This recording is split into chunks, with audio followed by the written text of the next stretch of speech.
G9ija TV News headlines. Thank you. G9ija TV News headlines this morning with your regular host, Dr. Champion. How was the night? Hope you slept well and hope you are keeping safe. Okay, for this morning, we first of all will be speaking against human trafficking.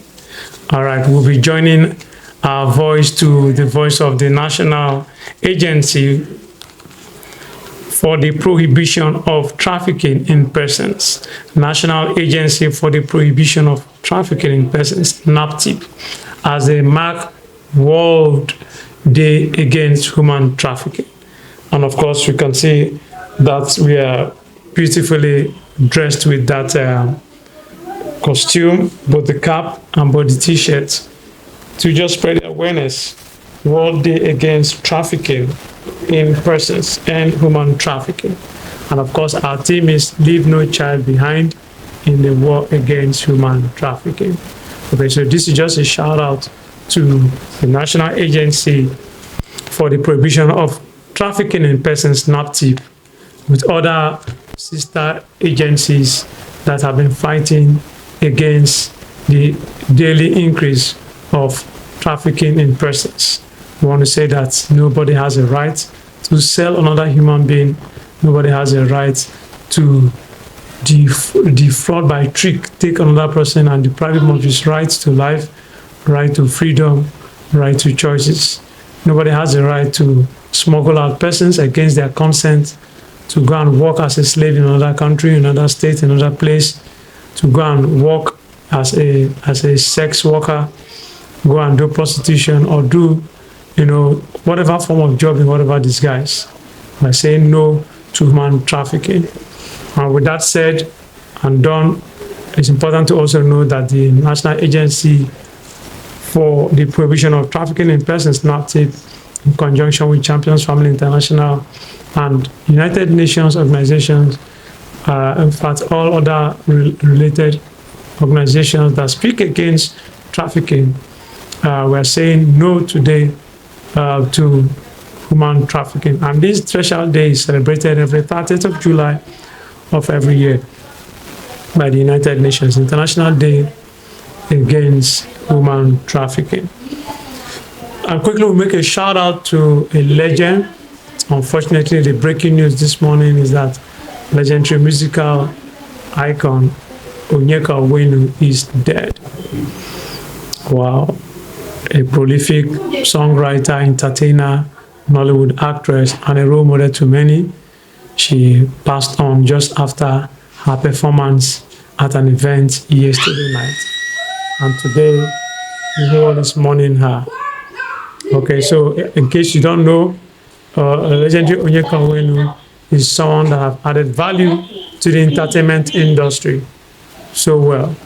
And of course, we want to say that may her soul rest in peace, and want to send our condolences to her family she left behind, to her loved one, and to everyone that has an impact upon her. We're saying that please take heart, and may the good Lord comfort you even as you begin to face the reality of her demise. And with that, we're moving over to top stories hitting the news. We have the Premium Times Nigeria. Premium Times Nigeria says updated protest. IGP meets with Falana, Adegboruwa, Inibe, other activists. That from the Premium Times Nigeria. From the Punch newspapers, we have why I'm against hunger protest. Why I'm against hunger protest. Then for the Vanguard newspaper, we have 70,000 naira minimum wage attestation to Tinubu's law for Nigerian workers. According to the Vanguard newspaper, 70,000 naira minimum wage attestation to Tinubu's law for Nigerian workers. And away from that story, we have the Vanguard newspaper that says protest organizers warn army chief against deploying soldiers. Protest organizers warn army chief against deploying soldiers, according to the Vanguard newspaper. And away to the Nation newspaper, Southern youth leaders mobilize against nationwide protest. Southern youth leaders mobilize against nationwide protest. And for the Sahara reporters, we have Sunday Igboho denies opposing planned and bad governance protest, says Tinubu. Sunday Igboho denies opposing planned and bad governance in Nigeria protest, says Tinubu.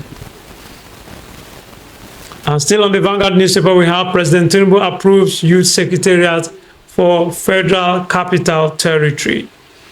President Tinubu approves youth secretariat for Federal Capital Territory, Abuja. And to the Punch newspapers, gunmen kill man, burn sanitation agency vehicle in Imo State, Nigeria.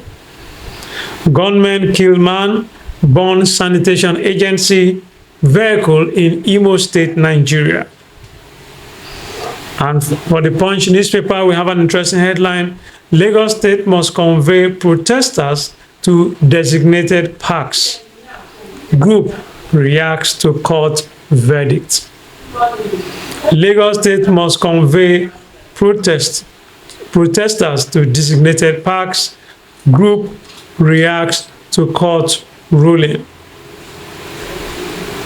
One of the groups organizing the proposed nationwide protest, the Take It Back movement, has described the judgment obtained by the Lagos State government as an abuse of judicial privilege to stifle citizens' freedom of association. A Lagos State High Court had on Tuesday restricted protesters participating in the national protest to specific locations within the state.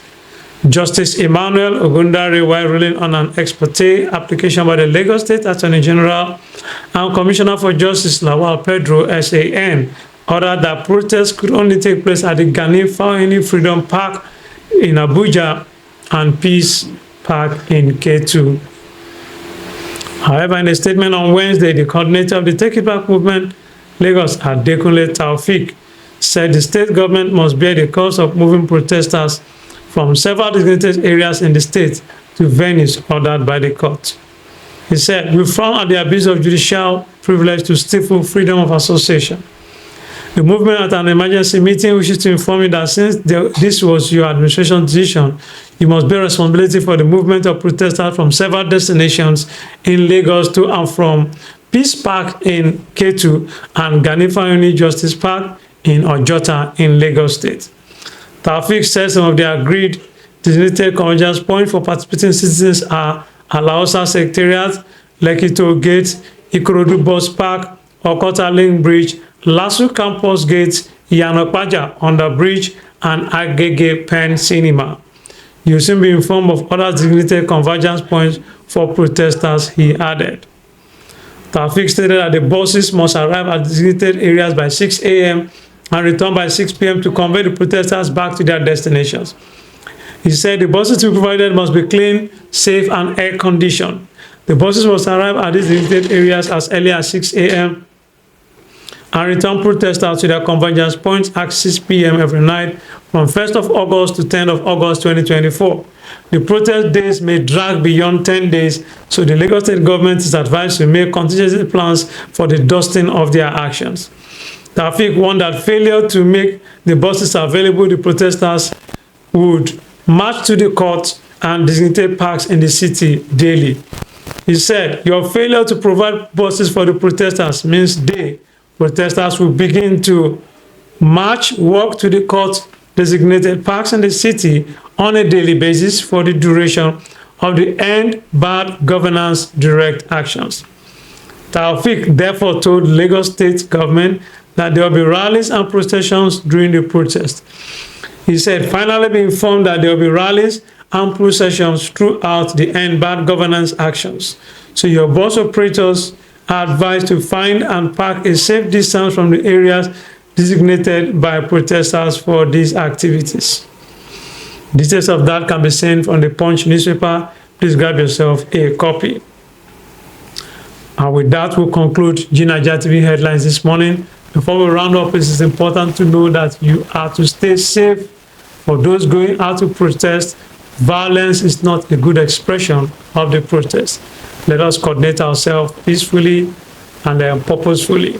Please remember that it is better to stay alive and enjoy the dividends of democracy than to get into violence and end up as a dead citizen. Please stay safe, stay healthy, stay fit, and stay informed with your best TV channel, G9ija TV News Headlines. Please understand you need to stay out of trouble. Bye for now.